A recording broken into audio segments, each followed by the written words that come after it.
నమస్తే ప్రజా వాయిస్ కి స్వాగతం.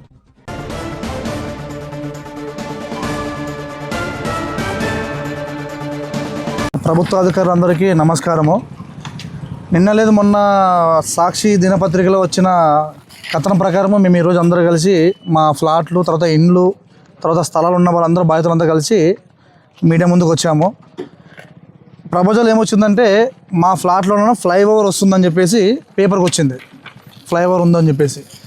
కాకపోతే ఇక్కడ ఫ్లైఓవర్ అవసరం లేదు, ఎందుకంటే ఆదోని టౌన్లోనే శ్రీనివాస భవన్ దగ్గర నుంచి 1 కిలోమీటర్ పరిధిలో ఫ్లైఓవర్ అవసరం లేదు. ఇప్పుడు నేషనల్ హైవే మన బ్యాక్ సైడ్ ఉంది, అక్కడి నుంచి కూడా 1 కిలోమీటర్ పరిధిలో కూడా ఇక్కడ ఫ్లైఓవర్ అవసరం లేదు. ఎందుకంటే పాత ప్రపోజల్ ఏముందంటే ఇక్కడ అండర్ గ్రౌండ్ బ్రిడ్జ్ చేయాలని చెప్పేసి ఉంది, కింద నుంచే పోవాలి వాహనాలని చెప్పేసి ఉంది ప్రపోజల్.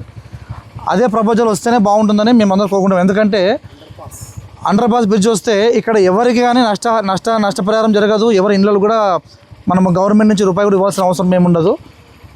ఎందుకంటే ప్రజాధనము అనవసరంగా మీరు వృధా చేస్తున్నారని చెప్పేసి అధికారులు నేను ఒక మాట చెప్తున్నాను.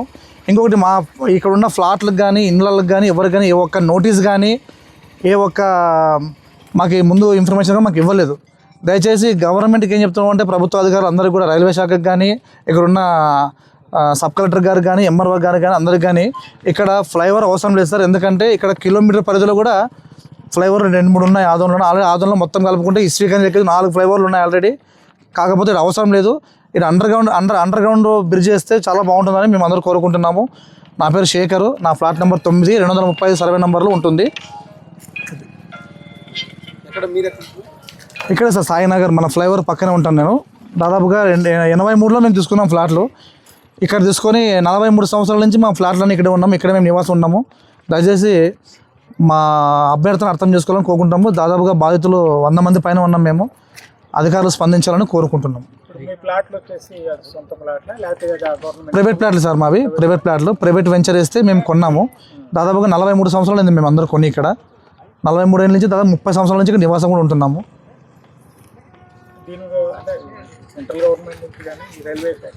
మాకు ఏ నోటీస్ కానీ ముందస్తు ఉత్తర్వులు కానీ మాకు ఏ సమాచారం కూడా ఇవ్వలేదు సార్ ఇంతవరకు. మేము ఈ పేపర్ ప్రకటన చూసే ముందుకు వచ్చాం, మాకు ఏది తెలియదు. దయచేసి కలెక్టర్ కూడా పర్యటించినట్లు పత్రికలో వచ్చింది, మీడియాలో కూడా వచ్చింది. మరి అప్పుడు ఇక్కడ కూడా ఎవరు మీరు స్పందించలేదు? అప్పుడు తెలియదు, అది మాకు ఎక్కడో చేస్తున్నాం అనుకున్నాం కానీ మా ఫ్లాట్లు పోతున్నాయని మాకు తెలియదు అసలు. ఇప్పుడైతే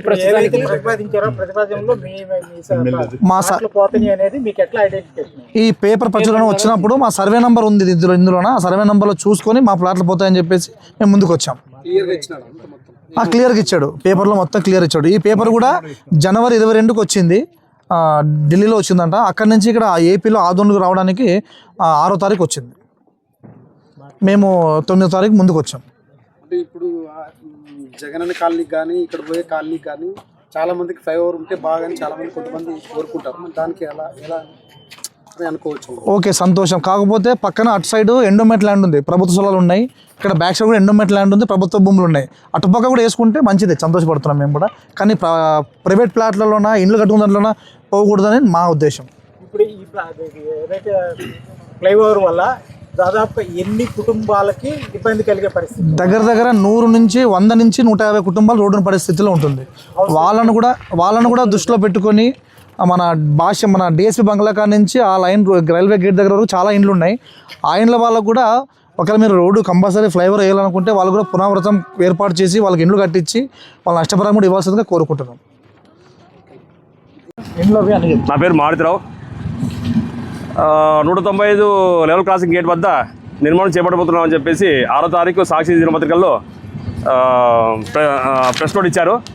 ఇది చూసి మేము ఏ అధికారి కూడా మాకేమీ నోటీస్ ఇవ్వలేదు. ఇది కేవలం ఈ పత్రికా ప్రచురణ చూసే ఈరోజు కలెక్టర్ గారిని కలుద్దామని వెళ్ళాము. కాకపోతే ఈరోజు ముఖ్యమంత్రి గారి వీడియో కాన్ఫరెన్స్ ఉండడం వల్ల మాకు అవకాశం దొరకలేదు. అయినా కూడా ఇప్పుడు సాయంత్రం లోపల కలదలుచుకున్నాం సబ్ కలెక్టర్ గారిని. అయితే ఇక్కడ ముఖ్యంగా తెలియజేస్తుంది ఏమంటే, గత 40 సంవత్సరాల నుంచి 45 సంవత్సరాల పై నుంచి డిఎస్ బంగ్లా దగ్గర చాలామంది నివాసం ఉంటున్నారు. ఇప్పటికి కూడా మరి 83లో ప్లాట్లు కొన్న వాళ్ళు చాలామంది ఉన్నారు. వాళ్ళందరికీ ఇప్పుడు బ్రిడ్జ్ రావడంతో నష్టం కలుగుతుంది. ఎందుకంటే మార్కెట్ వాల్యూ బాగా పెరిగింది, ఇప్పుడు భూమి విలువ బాగా పెరిగింది. వచ్చే నెలలో కూడా బాగా పెంచుతామని కూడా అంటున్నారు ప్రభుత్వం కూడా. ఈ సమయంలో మీరు ఈ విధంగా ల్యాండ్ అక్విజిషన్ చేసి మా స్థల సేకరణ చేసి మాకు నష్టం చేసేందుకు మేము ఆందోళనలో ఉన్నాము. అయితే గత 4-5 ఏళ్ళ కింద కూడా మున్సిపాలిటీ అనుమతులు తీసుకొని ఇల్లు నిర్మించుకున్నాం. అప్పుడే నిర్మించుకున్నప్పుడే మున్సిపాలిటీ వాళ్ళు అబ్జెక్షన్ చేసింటే ఇల్లు కట్టేవాళ్ళు కాదు. ఈరోజు ఇల్లు కట్టి 75 లక్షలు 80 లక్షలు ఇల్లు ఖర్చు చేసి ఇల్లు కట్టించుకొని ఈరోజు బ్రిడ్జ్లో పోతుందంటే ఎక్కడికి పోవాలి? నష్టం ఎవరు భరిస్తారు? మీరు మార్కెట్ వాల్యూ మీద మాకు నష్టపరం ఇస్తే మాత్రం మేము పూర్తిగా మేము నష్టపోయినట్టే. ఈ విషయాన్ని దృష్టిలో ఉంచుకొని సబ్ కలెక్టర్ గారు అందరికీ న్యాయం చేస్తారని ఆశిస్తున్నాము. దయచేసి ఈ ఫ్లైఓవర్ కాకుండా అండర్ బ్రిడ్జ్ చేస్తే అందరికీ సౌకర్యంగా ఉంటుంది. ఏ భూమి కానీ ఏ ఇల్లు కానీ నష్టంలో జరిగే అవకాశం ఉండదని నేను పత్రికాముఖంగా సబ్ కలెక్టర్ గారికి విన్నవించుకుంటున్నాను. అలాగే ప్రభుత్వాలకు కూడా మేము విన్నవిస్తున్నాము. కొంచెం ఆలోచించండి, ఎవరిని నష్టం చేయొద్దని. మేము తమ్ముడు చెప్పినట్టు ఎండోమెంట్ ల్యాండ్ ఉందంటున్నారు. మళ్ళీ ఎండోమెంట్ ల్యాండ్కి ప్రభుత్వం తీసుకుంటే ఎవరికి అభ్యంతరం ఉండదు. మేము అభివృద్ధికి అడ్డంకి కాము. కాకపోతే మమ్మల్ని దృష్టిలో పెట్టుకొని నష్టపరం ఒక సంతృప్తికరంగా ఇస్తే మేము సిద్ధంగా ఉన్నామని ఈ ముఖంగా ప్రతిముఖంగా తెలియజేస్తున్నాము. లేదు మేము నిర్మాణం చేపడతాము అంటే మాకు న్యాయస్థానము ఆశ్రయించే అవకాశం ఉంటుందని మేము ఈ మీడియా ప్రకారంగా మేము తెలియజేస్తున్నాము.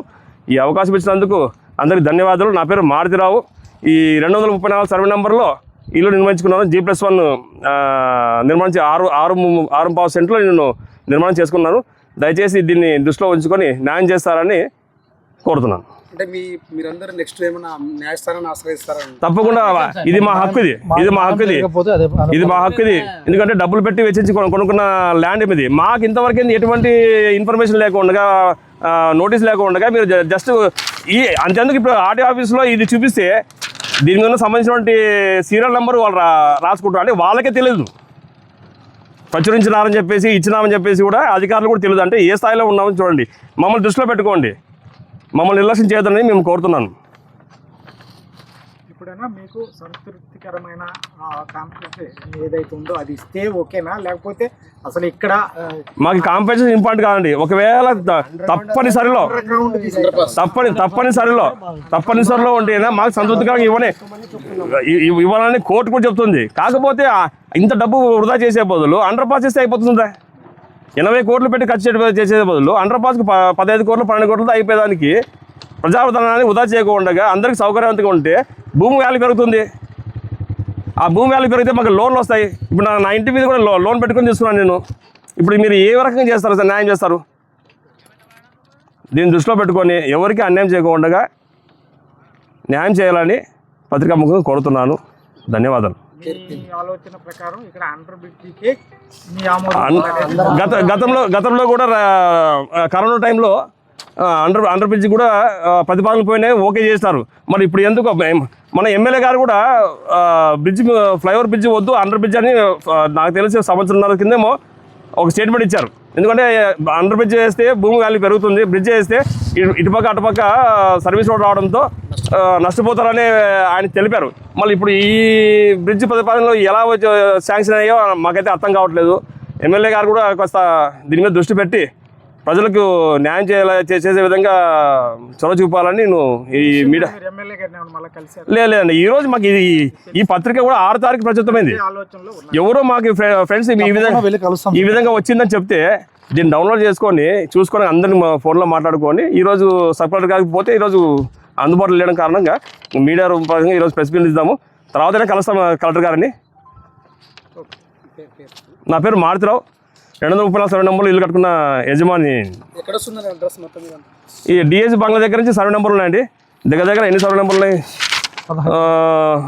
19 సర్వే నెంబర్లు ఉన్నాయి.